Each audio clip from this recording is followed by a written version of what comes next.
انسان کے اندر دونوں سسٹم ہیں، فَأَلْهَمَهَا فُجُورَهَا وَتَقْوَاهَا، یہ دونوں نظام لے کے چلتا ہے۔ اسلام کو سیکھنا پڑتا ہے، اور اسلام کے لیے جو سب سے بڑا سرمایہ ہے، جیسے آپ بازار میں جاتے ہو، دکان کھولتے ہو، پھیری لگاتے ہو، تو اس کے لیے پیسہ چاہیے، ڈالر چاہیے، ڈالر کے بغیر آپ کاروبار نہیں کر سکتے۔ اسلام کے لیے ایمان چاہیے، ایمان کے بغیر اسلام پہ چلا نہیں جاتا، جانتا ہوگا چل نہیں سکے گا۔ ایمان وہ طاقت ہے، وہ سرمایہ ہے، وہ کیپٹل ہے جس سے کوئی مرد عورت وہ دین پہ چل سکتا ہے۔ یہ زیادہ ہوگا تو زیادہ چلے گا، تھوڑا ہوگا تو تھوڑا چلے گا، نہیں ہوگا تو صفر ہوگا، زیرو ہوگا۔ تبلیغ کا جو یہ کام اللہ تعالیٰ نے ہمیں دیا ہے، یہ ایمان کو سیکھنے کی اور اس کو آگے پہنچانے اور پھیلانے کی محنت ہے۔ ایمان سیکھنے کے لیے فمن شاء اتخذ الی ربہ سبیلا، کوئی ایک طریقہ نہیں ہے، کئی طریقے ہیں۔ اللہ نے سبیل کے اوپر الف لام نہیں لگایا، الف لام ہٹا کر یہ بتایا ہے کہ اللہ تک پہنچنے کے راستے کئی ہیں، محنت کے، اور راستہ تو ایک ہے اسلام، اس پر آنے کی جو محنت ہے اس کے راستے مختلف ہیں۔ ہاں، آگے پہنچانے کے لیے تبلیغ کے سوا اور کوئی راستہ کوئی نہیں۔ یہاں آ کر تبلیغ منفرد کا کام منفرد ہو جاتا ہے کہ کسی محنت میں گشت کوئی نہیں سوائے تبلیغ، صرف تبلیغ ہے جس میں گشت ہے کہ خود چل کے جاؤ۔ اگر میرے پاس وہ میرے کالج کا لڑکا نہ آتا تو مجھے تو نہیں پتا تھا تبلیغ کیا چیز، نہ دین کا پتا تھا نہ دنیا کا پتا تھا۔ تو کوئی چل کے آیا اور اس نے ہاتھ پکڑا، اور دعوت ہے ہی بے طلبوں کے لیے، مدرسہ تو طلب والوں کے لیے، وہاں تو تعلیم ہوتی، تبلیغ نہیں ہوتی۔ خانقاہ تو طلب والوں کے لیے ہے، اور دعوت بے طلب لوگوں کے لیے، جو سننا نہیں چاہتے، جو قریب نہیں آنا چاہتے، اور ایسا طبقہ کروڑوں اربوں کی تعداد میں موجود، انہیں دین پر لانے کے لیے یا دین کی بات ان کے کان میں ڈالنے کے لیے سوائے گشت کے اور کوئی عمل کوئی نہیں۔ میں پشاور گیا تو جماعت میں انہوں نے کہا جی یہاں ایک وکیل صاحب ہیں، تبلیغ والوں کو بہت گالیاں دیتے ہیں، شکل دیکھتے ہی گالیاں دینا شروع کرتے ہیں، آپ کے علاقے کے، آپ کے علاقے کے؟ میں کہا اچھا ملاؤ۔ پشاور میں رہتا تھا، وکالت کرتا تھا، میرے علاقے کا میاں چنو ایک چھوٹا سا ٹاؤن ہے وہاں کا تھا، میں اس کے قریب تلمبا ایک چھوٹا سا ٹاؤن ہے میں وہاں۔ تو جب ہم ان کے دروازے پر گئے اور نوک کیا تو دروازہ کھلتے ہی انہوں نے وہی کام شروع کر دیا، دیکھتے ہی۔ اور کہا میں نے تمہیں کتنی دفعہ کہا ہے، وہ جو مقامی، کہ تبلیغ والوں کو میرے دروازے پر مت لایا کرو۔ تو اب بتاؤ، میں اگر یہ تبلیغ کے رگڑے نہ لگے ہوتے تو میں تو دو تھپڑ اس کے منہ پہ مارتا، یا مفتی صاحب کی طرف فتویٰ سناتا تو اسلام سے خارج ہو گیا ہے، توبہ کر۔ میں نے اس سے کہا بھائی میں تو تبلیغی بن کے آپ کے پاس نہیں آیا، میں تو اس لیے آیا ہوں کہ مجھے پتا چلا کہ آپ میاں چنو کے ہیں اور میں تلمبے کا ہوں، تو میں تو اس لیے آپ کو ملنے آیا ہوں۔ تو ایسے ہوا، اچھا آپ تلمبے کے ہو؟ میں نے کہا تلمبے کا ہوں۔ کہو اچھا اچھا اچھا، بڑی مہربانی، فرمائیے۔ میں نے کہا فرمائیے، ایسے تو نہیں ہوگا، گھر بٹھاؤ پھر فرمائیے ہوگا۔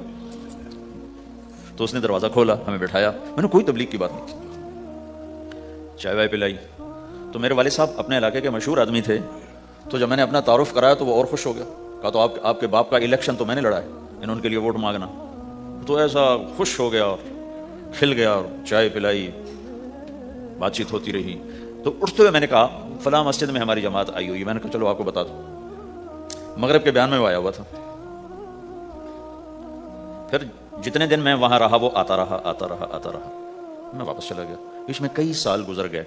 لاہور کیولری گراؤنڈ ایک مشہور جگہ، وہاں میرا بیان تھا، جو کرکٹر آئے ہوئے تھے، ان کو ہم نیا سعید انور، انضمام، مشتاق، ان کو ہم قریب کر رہے تھے، اس وقت نئے ان کو قریب کر رہے تھے، تو یہ لوگ آئے ہوئے تھے۔ تو بیان کے بعد ان کو لے کر ہم ایک کمرے میں بیٹھے، کمرے کی دیوار شیشے کی تھی، تو لوگ اندر آنے کی کوشش کر رہے تھے، تو ان پہرے والے ان کو روک رہے تھے۔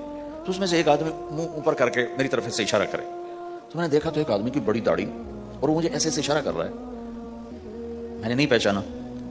تھوڑی دیر کے بعد میں نے غور سے دیکھا تو وہ وہی وکیل صاحب پشاور والے۔ میں نے کہا ان کو اندر بلاؤ، اندر بلاؤ۔ وہ اندر آئے تو میں اٹھ کے ملا، کہنے لگا یہ دیکھو یہ تمہارا ایک گشت، میرا وقت بھی لگ چکا ہے، بدنوں کا چلہ لگا ہے یا 3 چلے لگے ہیں۔ تو جو دیکھو نا، آپ میں سے کئی لوگ پھیری لگاتے ہیں، جس کو گجرات پھیری لگاتا ہوں، پھیری، میں پہلے سمجھا ہی نہیں، فیری تو کہتے ہیں چھوٹے جہاز کو جو سمندر میں چلتا ہے، میں سمجھا یہ فیری لگاتے ہیں، فیری، اور وہ تو گجراتی میں فیری کہتے ہیں فیری کو۔ تو پہلے تو میں چکر کھاتا رہا کہ یہ کیا ہے فیری، فیری تو چھوٹے جہاز کو کہتے ہیں، چھوٹا بحری جہاز۔ تو پھر بعد میں کسی نے کہا کہ یہ چل پھر کے سودا بھیجا، اچھا پھیری کو فیری کہتے ہیں، تم خدا کو خدا کر دیتے ہو، خدا کا شکر۔ ایک تو خدا لفظ میں نے پہلے کہا تھا بولنے کا نہیں ہے، ایک اس کو خدا کو خدا کر دیتے ہو، خدا کی قسم۔ تو تم پھیری لگاتے لگاتے گاہک بنا لیتے ہو، نہیں بناتے ہو؟ پھیری لگاتے لگاتے تم اپنے گاہک بنا لیتے ہو۔ یہی تبلیغ کا کام ہے کہ پھیری لگاؤ، لوگوں کے در کھٹکھٹاؤ، کوئی لے گا کوئی نہیں لے گا۔ جو آپ لوگ پھیری لگاتے ہو تو سارے آپ سے سودا لیتے ہیں؟ نہیں لیتے، کوئی لیتا ہے کوئی نہیں لیتا، لیکن آپ جاتے رہتے ہو جاتے رہتے ہو جاتے رہتے ہو جاتے رہتے ہو، آہستہ آہستہ آپ اپنا اتنا کام کر لیتے ہو کہ آپ کی روٹی چل جاتی۔ تو سارے نبیوں نے پھیرا لگایا، کوئی نبی گھر نہیں بیٹھا کہ میرے پاس کوئی آئے گا تو اسے سکھاؤں گا، ہر نبی نے پھیرا لگایا۔ اور داؤد علیہ السلام نے ایک دفعہ یہ کیا، ایک بڑا عبادت خانہ بنایا اور اس کی دیواریں اونچی کر دی، اتنی اونچی کہ اندر کوئی جا نہ سکے، اور یہ طے کیا کہ ہفتے میں ایک دن میں کسی سے نہیں ملوں گا، صرف اللہ اللہ کروں گا، ہفتے میں ایک دن۔ تو وہ پہلا دن تھا، اندر سے تالا لگا دیا اور خود اندر بیٹھ گئے، اور پہلا دن ہے کہ میں آج کسی سے نہیں ملوں گا۔ تو میرے رب کو یہ بات پسند نہیں آئی کہ نبی کا کام کٹ کے بیٹھنا نہیں ہے، لوگوں میں جانا ہے۔ تو اللہ تعالیٰ نے انسانی شکل میں 2 فرشتے اندر اتار دیے۔ اذ تصوروا المحراب ففزع منهم قال لا تخف خصمان بغى بعضنا على بعض فاحكم بيننا۔ کہا جی حضرت ہمارا جھگڑا ہو گیا ہے، ہم آپ سے فیصلہ کروانے آئے۔ تو داؤد علیہ السلام ڈر گئے کہ دروازہ بند ہے، یہ آئے کہاں سے؟ دیوار اتنی اونچی ہے کہ اس کے اوپر سے چھلانگ لگا کے بھی اندر نہیں آ سکتے، تو یہ کون ہے، آئے کہاں سے؟ دروازے کو دیکھیں تالا لگا ہوا ہے، دیوار کو دیکھیں اتنی اونچی ہے، تو کون چھلانگ لگا کے اندر آئے گا؟ تو ڈر گئے۔ تو کہنے لگے جی آپ ڈرے نہیں، ہمارا جھگڑا ہو گیا۔ کیا جھگڑا ہے؟ کیا جھگڑا ہے؟ کہ هذا اخي له 99 نعجة ولي نعجة واحدة فقال اكفلنيها وعزني في الخطاب۔ یہ میرا بھائی ہے، اس کے پاس 99 بکریاں ہیں، بھیڑیں، 99 بھیڑ ہے، اور میرے پاس ایک ہے، یہ مجھے کہتا ہے ایک بھی مجھے دے دے میری 100 پوری ہو جائے۔ تو آپ بتاؤ یہ غلط کر رہا ہے کہ ٹھیک کر رہا ہے؟ اب یہ فیصلہ تو آپ چھوٹے سے بچے سے بھی کروا سکتے ہو، نہیں؟ یہ تو لطیفہ سا بن گیا، داؤد علیہ السلام کے لیے لطیفہ بن گیا کہ ایک آدمی کہتا ہے جی میرے پاس 99 ہے، تیرے پاس ایک ہے، تو ایک مجھے دے دے میری 100 ہو جائیں۔ تو داؤد علیہ السلام سوچ میں پڑ گئے یہ چکر کیا ہے۔ تو ایک دم ان کو خیال آیا کہ اوہو، جیسے میرے رب نے مجھے پیغام بھیجا ہے کہ داؤد تجھے بندوں کو دعوت دینے کے لیے بھیجا ہے، مسلح پر بیٹھنے کے لیے نہیں بھیجا۔ ہاں مسلح پر بیٹھنا ہے، اس کے لیے رات ہے۔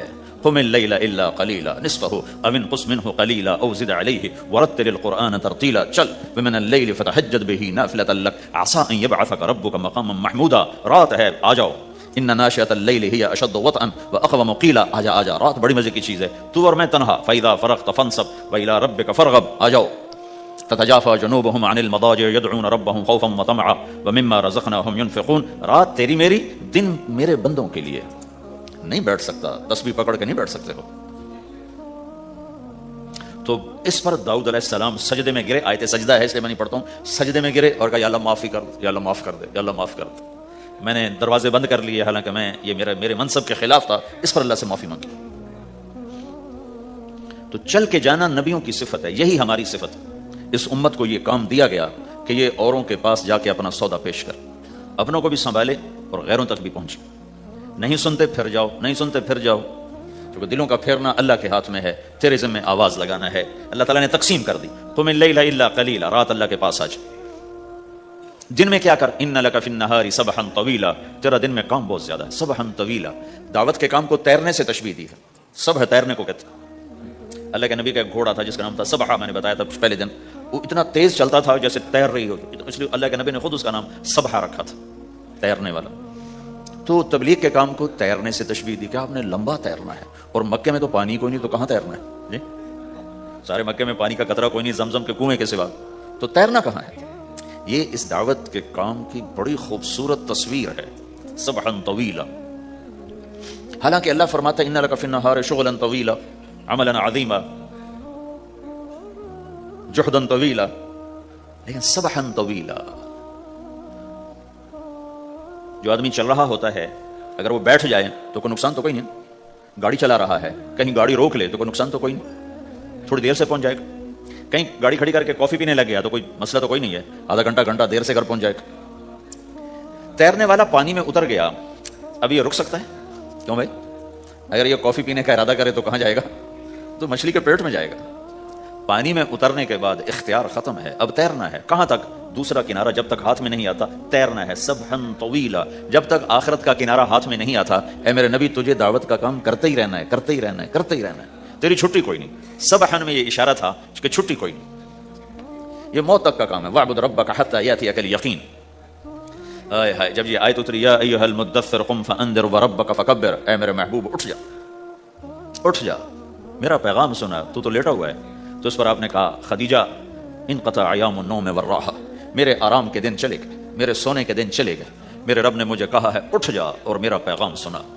تو اس وقت تو کوئی جاننے والا نہیں تھا، تو پہلے آپ چپ کے بات فرما رہے تھے، پھر اللہ نے کہا کھل کے کہہ. تو پھر آپ نے کہا میں خدیجہ میں کس کو کہوں، میری کون سنے گا، من ادعو من یستجیب. تو حضرت خدیجہ نے عرض کی یا رسول اللہ آپ دعوت دینے میں پہل کریں، میں لبیک کہنے میں پہل کرتی ہوں. تو بھائیو دعوت ہمارا سرمایہ ہے، دعوت سے ایمان بنتا ہے، ایمان سے عمل بنتا ہے. تو اگر آپ اس دعوت میں حرکت کرتے رہو گے، ان لک فی النہار سبحا طویلا، کل میں نے اس پر تھوڑی تفصیل سے بات کر دی تھی، آج میں اس سے اگلی بات کرنا چاہتا ہوں. لیکن اس کو بار بار سننا اس لیے ضروری ہے کہ آدمی بڑی جلدی بھول جاتا ہے، اور نفع سامنے نہ ہو تو اس کے لیے قدم اٹھانا، مال لگانا مشکل ہو جاتا ہے. آپ پھیری بھی تو لگاتے ہو، تو شام کو پیسہ ہاتھ میں آتا ہے تو تھکاوٹ چلی جاتی. میں نے ایک شخص سے کہا تھوڑا تبلیغ میں وقت دے دو بھائی، کہا جی مجھے گولیاں لگی تھیں تو اس کے بعد میرے بدن میں درد ہوتا ہے تو میں ٹائم نہیں دے سکتا. لیکن میں اسے دیکھتا تھا، وہ صبح سے شام تک اپنے دکان پہ کھڑا ہوتا تھا، کھڑا ہو کے کام کرتا تھا. تو ایک دن میں نے اس سے پوچھا یہ تو دکان پہ کھڑا ہوتا ہے، اس کا درد تمہیں نہیں ہوتا؟ تبلیغ میں تو اتنی مشقت نہیں ہے. وہ کہنے لگا جی روز درد بہت ہوتا ہے، لیکن میں جب شام کو پیسے گنتا ہوں تو سارا درد چلا جاتا ہے، سارا درد چلا جاتا ہے. تو اب آپ تبلیغ میں 3 دن کے لیے گئے تو کچھ لگا کے آتے ہو، ہاتھ میں تو کچھ بھی نہیں ہوتا، اور چلے کے لیے جاؤ تو کچھ لگتا ہے، ہاتھ میں تو کچھ بھی نہیں آتا. 4 مہینے کے لیے جاؤ تو کچھ لگتا ہے، ہاتھ میں تو کچھ بھی نہیں آتا. تو وہ جذبہ پیدا نہیں ہوتا لگانے کا، تھکنے کا، تھکانے کا، جیسے دنیا میں پیدا ہوتا ہے کہ اس کی واپسی نظر آ رہی ہوتی.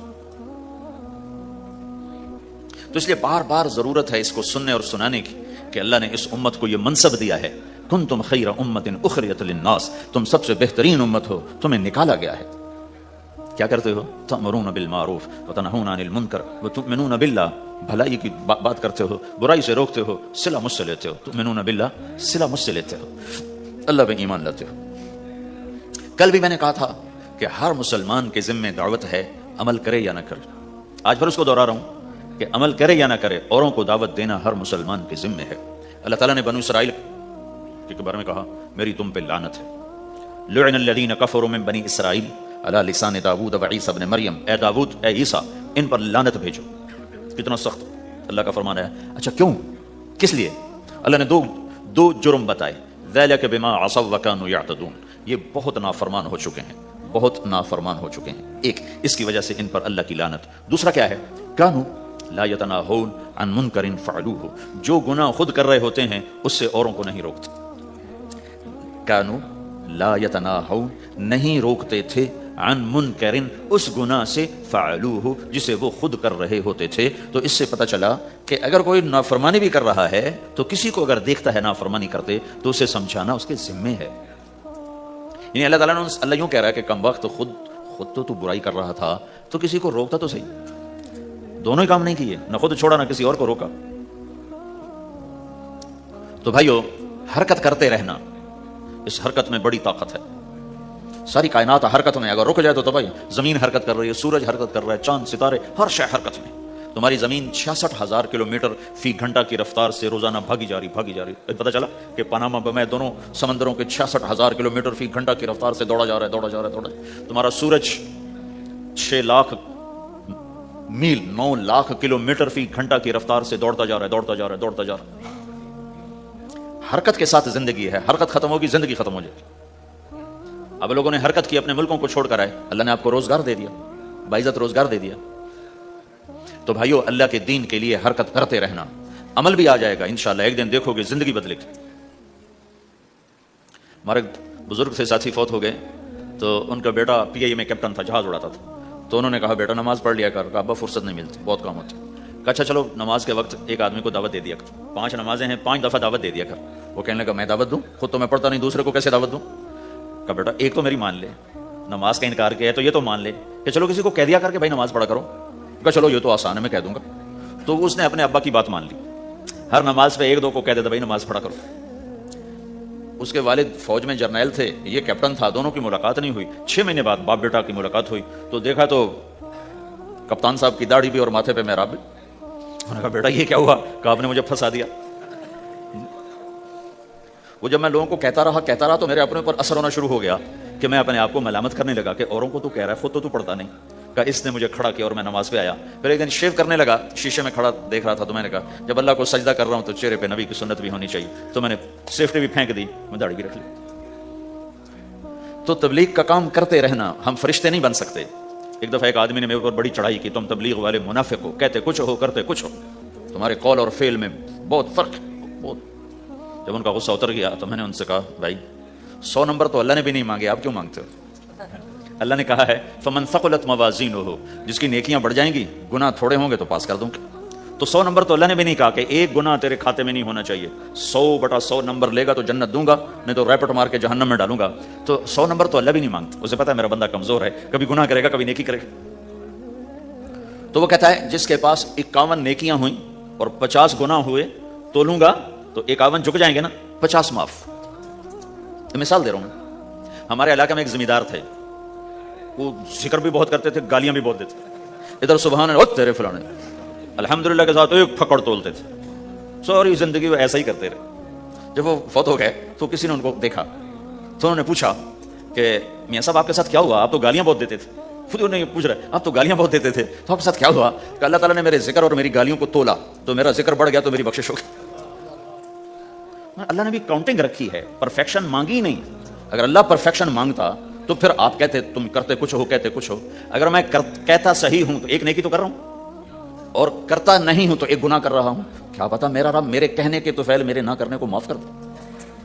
بس ایک صورت میں ہے کام خطرناک, کہ اگر میں اس کہنے سننے کو اپنی دنیا بنانے کا ذریعہ بنا لوں پھر خطرناک ہے. أَتَأْمُرُونَ النَّاسَ بِالْبِرِّ وَتَنْسَوْنَ أَنفُسَكُمْ وَأَنْتُمْ تَتْلُونَ الْكِتَابَ, وہ یہ آیت.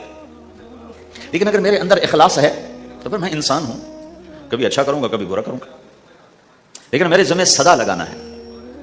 تو بھائیو اس تبلیغ کے کام کو کرتے رہنا, کرتے رہنا. اس سے ایمان بنتا ہے, ایمان سے دین وجود میں آتا ہے. دین کے 2 حصے ہیں, ایک عبادات ہے جس میں نماز سب سے اہم ہے. پھیری پہ ہو گھر پہ ہو نماز نہ چھوڑو. رمضان کے روزے ہیں, اللہ پھر رزق زیادہ دے دے, حج کرو, زکات دو.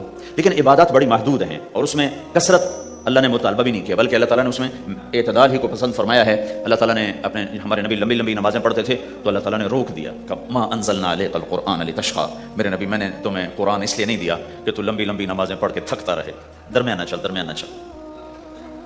اللہ کے نبی نے تبلیغ میں زیادہ زور دکھایا تو اللہ نے اس پر بھی کہا فلا تذهب نفسك عليهم حسرات, اتنا غم نہ کیا کر کے تو خود ہی ہلاک ہو جائے, نہیں ایسا نہ کر. تو عبادات محدود ہیں اور اس میں اعتدال مطلوب ہے. سارا دن مصلی پہ بیٹھنا یہ اللہ نہیں دیکھنا چاہتا. اللہ یہ دیکھنا چاہتا ہے کہ تو باہر جاتا کہ میں دیکھوں کہ اب تو کیا کرتا ہے.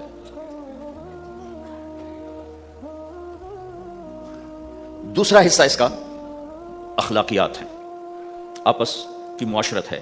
دین جو اثر انداز ہوتا ہے وہ معاشرت سے اثر انداز ہوتا ہے, عبادت سے نہیں, عبادات سے نہیں. عبادت تو مسجد کے اندر ہے یا مصلی پر گھر کے اندر ہے, روزہ اندر کی چیز ہے, حج بیت اللہ میں ہے, زکوٰۃ مسلمان کو دی جاتی ہے. تو دنیا میں دین پھیلنے کے لیے اور اپنوں کو دین کے قریب کرنے کے لیے جو سب سے بڑا عمل ہے وہ بھائیو اچھے اخلاق ہے. یہ دوسرا حصہ میں آج بیان کرنا چاہتا ہوں. اللہ کے نبی نے فرمایا ایو اور الاسلام اوثق, مجھے بتاؤ اسلام کا سب سے مضبوط عمل کیا ہے؟ تو صحابہ نے کہا الجہاد, یا رسول اللہ جہاد. اسلام کا سب سے مضبوط عمل کیا ہے؟ صحابہ نے کہا جہاد. تو آپ نے کہا وحسن وما هو به, ہاں جہاد بہت اچھا عمل ہے لیکن سب سے بڑا عمل نہیں ہے, سب سے مضبوط عمل نہیں ہے. انہوں نے کہا جی الصلاۃ, نماز. تو آپ نے کہا ہاں وحسنۃ وما هي بها, نماز بھی بہت اچھی چیز ہے لیکن وہ نہیں جو میں پوچھ رہا ہوں, سب سے اعلیٰ, سب سے اوپر, سب سے مضبوط نہیں. انہوں نے کہا جی الحج, حج. تو آپ نے کہا حج بھی بہت اچھا عمل ہے لیکن وہ نہیں جو میں نے پوچھا ہے.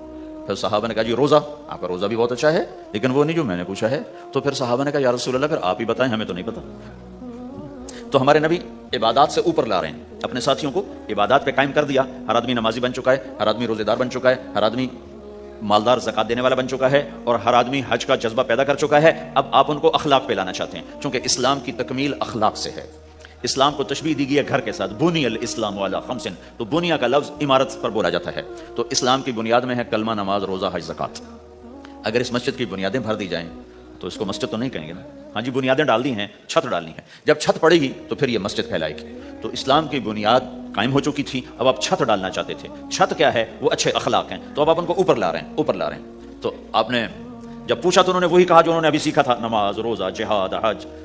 لیکن آپ نے سب کی نفی کر دی، نہیں یہ بھی نہیں، یہ بھی نہیں، یہ بھی نہیں، یہ بھی نہیں. اچھا یا رسول اللہ آپ بتائیں. تو آپ نے فرمایا ان اوثق عرى الاسلام الحب للہ والبغض للہ، اسلام کا سب سے مضبوط عمل وہ آپس میں اللہ کے لیے محبت کرنا ہے.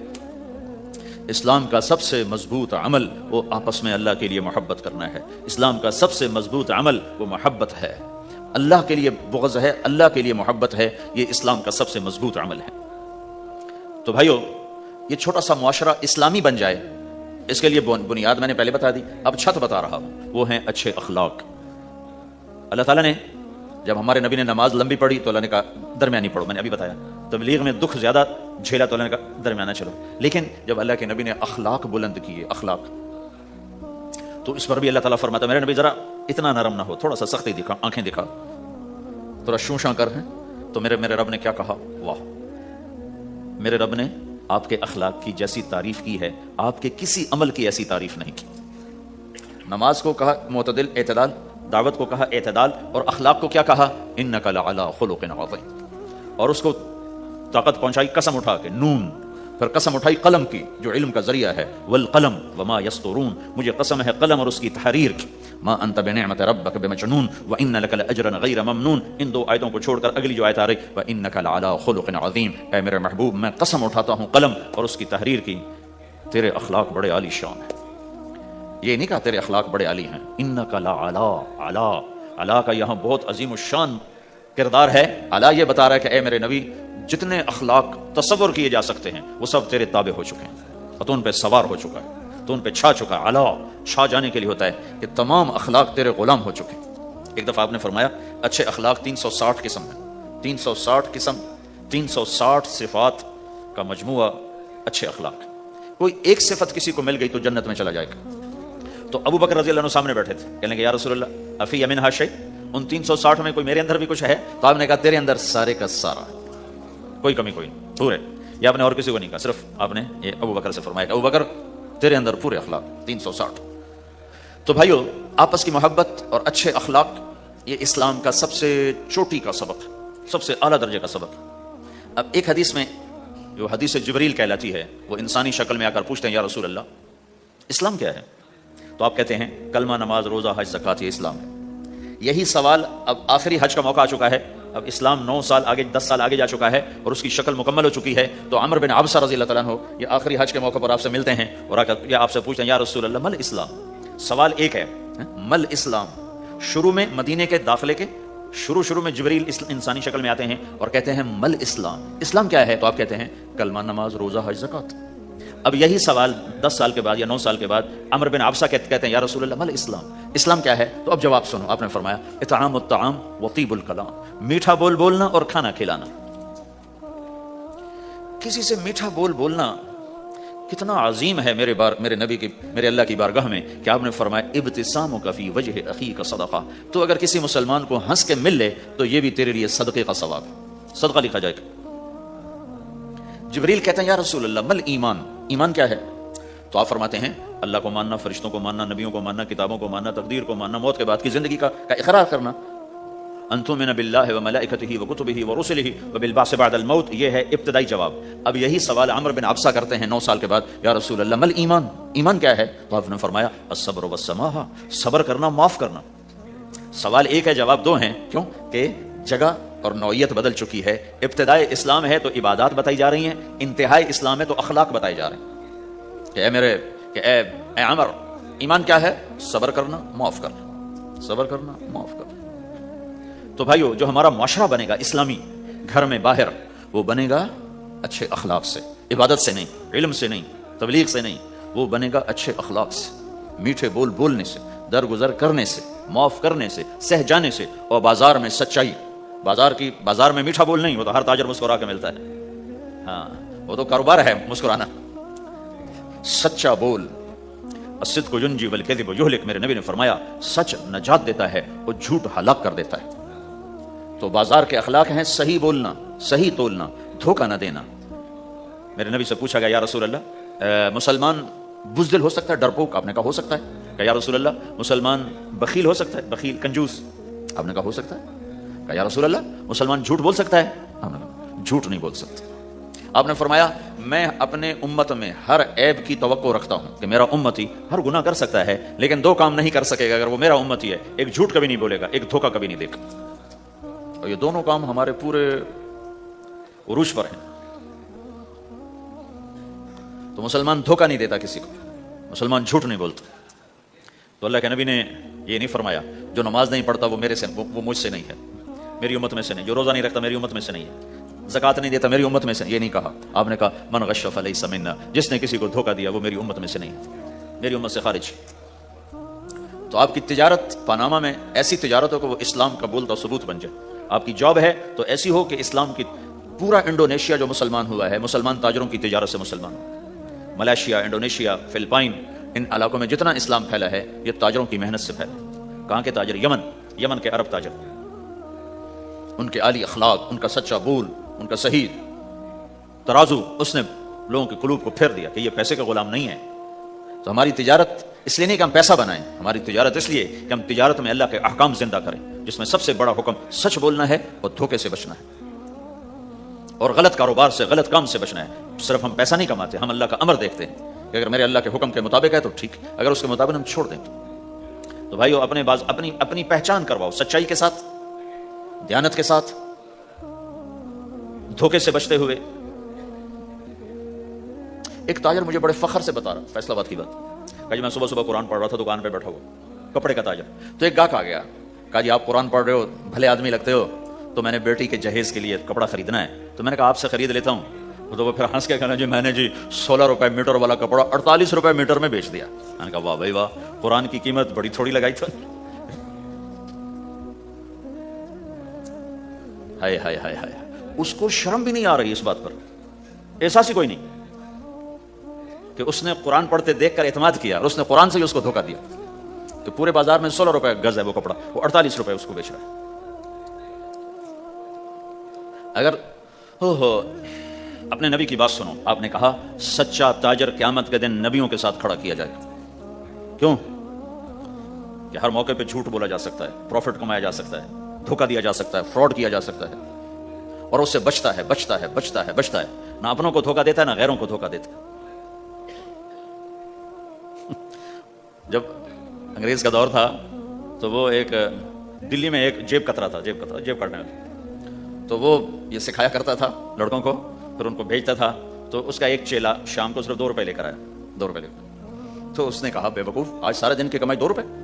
کہا استاد آج بہت بڑا مال مارا تھا، لیکن میں نے دیکھا تو وہ ایک گورا تھا، انگریز تھا، تو مجھے خیال آیا اگر قیامت کے دن عیسیٰ علیہ السلام نے میرے نبی کو گلہ دے دیا کہ تیرے امتی نے میرے امتی کی جیب کاٹی تھی، تو میں اپنے نبی کو کیا جواب دوں گا؟ تو میں نے جا کر اس کو واپس کر دیا، ابھی اپنے کے کھسکا کے لایا ہوں 2 روپے۔ تو پچھلے زمانے کے تو چور بھی ایسے خوددار ہوتے تھے، اب تو نمازی ایسے غیرت کہاں پھینک کے آ گئے ہیں، ماتھے پہ محراب ہوتا ہے اور دھوکے میں سب سے اول ہوتا ہے۔ تو ہمارا اسلام صرف اس مسجد کی 4 دیواری میں نہیں ہے، ہمارا اسلام تو بارش کے قطروں کی طرح پھیلا ہوا ہے، آسمان کی بلندی ہے، آسمان کی وسعت ہے، جیسے اس سے زیادہ ہمارے دین کی وسعت ہے۔ تو آپ کسی دفتر میں ہو یا اپنے کاروبار میں ہو تو اس میں بھی اللہ کے نبی نے آپ کو طریقہ بتایا ہے۔ تو بازار کے اخلاق ہیں مسکرانا نہیں، بازار کے اخلاق ہیں سچ بولنا، صحیح دینا، صحیح تولنا، صحیح سودے کا عیب بتانا۔ عبد الرحمن بن عوف رضی اللہ تعالیٰ عنہ کے بارے میں، وہ پہلے 10 صحابہ میں آتے ہیں، پہلے 10 صحابہ۔ آپ نے کہا ابو بکر جنتی، عمر جنتی، عثمان جنتی، علی جنتی، طلحہ جنتی، زبیر جنتی، سعد جنتی، عبد الرحمن جنتی، ابو عبیدہ جنتی، سعید بن زید جنتی، اس میں ایک عبد الرحمن۔ جب ان کا انتقال ہوا تو انہوں نے 3 ارب 10 کروڑ 20 لاکھ دینار چھوڑے ترکا۔ ہمیں تو بڑا بیوقوف بنایا گیا، کاغذ کو کرنسی بنا کے دے دی۔ کاغذ کرنسی تو سونا ہوتا ہے جی، کرنسی تو سونے اور چاندی کو کہتے ہیں، کاغذ کے ٹکڑے کو تو کرنسی نہیں کہتے۔ اور اب کرنسی بھی لے کر وہ کارڈ پکڑا دیے، جیب بھی خالی، اب کرنسی بھی، کاغذ بھی کوئی نہیں، خالی کارڈ۔ اس کو کیا کہتے ہیں کارڈ کو؟ Credit card, credit card. وہ ساری دنیا کو بیوقوف بنایا ہوئے، یا تو کاغذ پکڑائے ہوئے ہیں یا کارڈ پکڑا، کاغذ بھی اب واپس لے لیا، اب کارڈ پکڑا دیا۔ اور عبد الرحمن بن عوف نے جو پیسے چھوڑے وہ کاغذ نہیں تھے، کاغذ کی کیا حیثیت، پاکستان میں روز چھپ رہے ہیں، کاغذ کی کیا حیثیت؟ 3 ارب 10 کروڑ 20 لاکھ دینار سونے کے، اور ایک سکہ دینار اس وقت 4.5 ماشے کا ہوتا تھا۔ اب اس کو ملٹیپلائی کرو اور پورا پاناما خرید لیں اس پیسوں سے. اور وہ ٹاپ لسٹ کے ٹاپ 10 صحابہ میں سے ایک. وہ فرماتے تھے میری تجارت کا یہ اصول رہا کہ میں نے کبھی ادھار نہیں خریدا، نہ کبھی ادھار بیچا، نہ کبھی ادھار خریدا. جو خریدے بھی ادھار اور بیچے بھی ادھار، اسے نیند کہاں آئے گی؟ دینے والے دیتے نہیں، لینے والے سر پہ کھڑے ہوتے. انہیں نہ بیوی اچھی لگتی نہ بچے اچھے لگتے، وہ گھر میں بیٹھ کے بھی گھر میں نہیں ہوتے. تو آپ نے فرمایا نہ میں نے کبھی ادھار خریدا، نہ کبھی ادھار بیچا، نقد خریدا نقد بیچا. دوسرا میرا اصول یہ رہا کہ میں نے کبھی سٹاک نہیں کیا. جب مجھے پروفٹ ملا میں نے فوراً بیچ دیا. انتظار نہیں کیا ایک ہفتے بعد بیچوں گا ریٹ بڑھ جائے گا. جس دن مجھے پروفٹ ملا، ایک پیسہ بھی ملا تو میں نے فوراً بیچ دیا. تیسرا اصول یہ تھا کہ میرے سودے میں کوئی کمی یا عیب ہوتا تو میں اسے چھپاتا نہیں تھا، ظاہر کرتا تھا. اس میں یہ کمی ہے بھائی، لینا تو لے لو، نہیں لینا تو چھوڑ دو. ہماری تو تجارت بھی جنت کا راستہ ہے. مدینے کے لوگ ذمہ دارا کرتے تھے، مکہ کے لوگ تجارت کرتے تھے. ان کی زراعت اور تجارت دین کے پھیلنے کا ذریعہ بن گئے. عبد الرحمن بن عوف رضی اللہ عنہ کا مال اللہ کے دین کے کام آیا. عثمان رضی اللہ عنہ کا مال اللہ کے دین کے کام آیا. جنگ تبوک میں 10,000 آدمیوں کا سامان حضرت عثمان اکیلے نے دیا. 30,000 کا لشکر تھا تو 1/3 10,000 کا سارا سامان عثمان رضی اللہ عنہ نے اپنے گھر سے دیا. اور وہ پیسے دینار لا کے پیش کیے نا تو اللہ کے نبی وہ دینار لے کر یوں کر رہے تھے، ایسے کر رہے تھے ما علی عثمان اللہ یعمل بعد عثمان، آج کے بعد تو کچھ نہ کر، جنت واجب ہو گئی تیرے کو. تو بھائیو ہمارا دین صرف ہمیں عبادت نہیں بتاتا، بازار کی زندگی بتاتا ہے کہ مسلمان بازار میں کیسے ہوتا ہے. کسی کے ہاں ملازم ہے تو اس کی نوکری کیسی ہوتی ہے، اس کی دیانت کیسی ہوتی ہے، اس کا بول کیسا ہوتا ہے. وہ پیسے پہ قربان نہیں ہوتا، وہ پیسے کو ایمان پہ قربان کرتا ہے. تو آپ کی تجارت بھی دین کے پھیلنے کا ذریعہ بنے گی.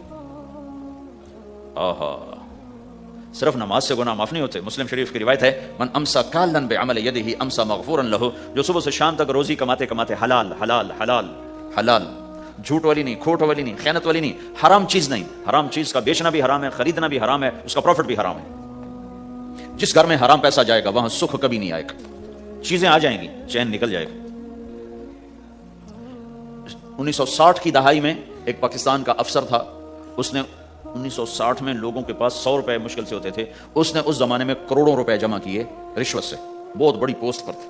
جب وہ مر گیا ایک دن اس کا بیٹا کہہ رہا تھا کاش ہمارا باپ ہمارے لیے حرام اکٹھا نہ کرتا تو کوئی خوشی کا دن ہم بھی دیکھ لیتے. جن کے لیے جمع کیا تھا کہ میرے بچے مزے سے، میں نے خود اپنے کانوں سے اس کو یہ کہتے ہوئے سنا کئی دفعہ، میں آج مر جاؤں میری بچی کو کسی کی پرواہ نہیں کہ میں نے اتنا پیسہ بنا دیا ہے. تو اسی کا بچہ یہ کہہ رہا تھا کاش ہمارا باپ ہمارے لیے حرام اکٹھا نہ کرتا تو ہم بھی کوئی خوشی کا دن دیکھ لیتے. تو اللہ کے نبی نے فرمایا من امسا کالن بعمل یدہ امسا مغفورا لہ، جو صبح سے شام تک حلال کمانے میں تھکتا ہے اور تھک کے واپس آتا ہے تو اس کے اس دن کے سارے گناہ اللہ معاف فرما دیتا. تو ہمارا بازار بھی دین ہے بھائی، پھر ہمارا گھر بھی دین ہے، گھر کی زندگی دین ہے. میرے نبی نے گھر کی زندگی سمجھائی. آپ اپنے گھر میں جھاڑو دے رہے ہیں، قاب قوسین کا ٹائٹل لے کر، مقام محمود کا ٹائٹل لے کر، ختم نبوت کا تاج سر پہ سجا کر، نبیوں کی سرداری کا صحرا باندھ کر آپ گھر میں جھاڑو دے رہے ہیں. اپنے کپڑے خود دھو، یہ بھی تیرے لیے صدقہ ہے. سب سے بہترین صدقہ وہ ہے جو تم اپنے بچوں پر خرچ کرو. پھر دنیا دکھوں کا گھر ہے تو میں قربان جاؤں اپنے نبی پر. آگے آنے والے سارے زمانوں کو دیکھ کر بیان فرما گئے، بتا گئے. آپ نے فرمایا مجھے بتاؤ جہاد میں خرچ کرنے سے بھی بہتر خرچ کون سا ہے؟ جہاد میں خرچ کرنا تو سب سے بہتر شمار ہوتا ہے. آپ نے کہا مجھے بتاؤ جہاد میں خرچ کرنے سے بھی بہتر کون سا خرچ ہے؟ تو صحابہ نے کہا جی ہم تو نہیں جانتے، ہم تو اسی کو سب سے بہتر جانتے ہیں. ہم نے کہا نہیں، اولاد کا ماں باپ پہ خرچ کرنا جہاد میں خرچ کرنے سے بھی بہتر ہے. یہ کیوں فرمایا کہ آگے نظر آ رہا تھا کہ اولاد نافرمان نکلے گی. لاکھوں بچوں میں سے کوئی اگر اللہ چاہے تو اس کے یہ کہنے پر وہ پلاٹ مسجد کے نام ہو گیا، واپس نہیں لے سکتا. کیوں کہ اگر اللہ چاہے، اگر اللہ چاہے، اور اللہ تو چاہتا ہے کہ تم اس کے نام پر دو، من ذا الذی یقرض اللہ قرضا حسنا. ٹھیک ہو گیا؟ یہ بات سمجھ میں آ گئی؟ اب ایک آدمی یوں کہتا ہے انشاءاللہ میری بیوی کو 3 طلاق، اگر اللہ چاہے تو میری بیوی کو 3 طلاق. تو علماء فرماتے ہیں یہ طلاق نہیں ہوگی. کیوں نہیں ہوگی؟ اس لیے کہ اس نے کہا ہے اگر اللہ چاہے تو میری بیوی کو 3 طلاق، اور اللہ چاہتا ہی نہیں کوئی اپنی بیوی کو طلاق دے، لہذا یہ طلاق نہیں ہوگی. ہزاروں دفعہ کہہ دے انشاءاللہ ساتھ لگا ہوا ہو، نہیں ہوگی. کیونکہ اللہ چاہتا نہیں تم طلاق دو. اللہ گھر آباد، سینکڑوں آیات ہیں گھر کو آباد کرنے کے لیے. فَإِنْ خِفْتُمْ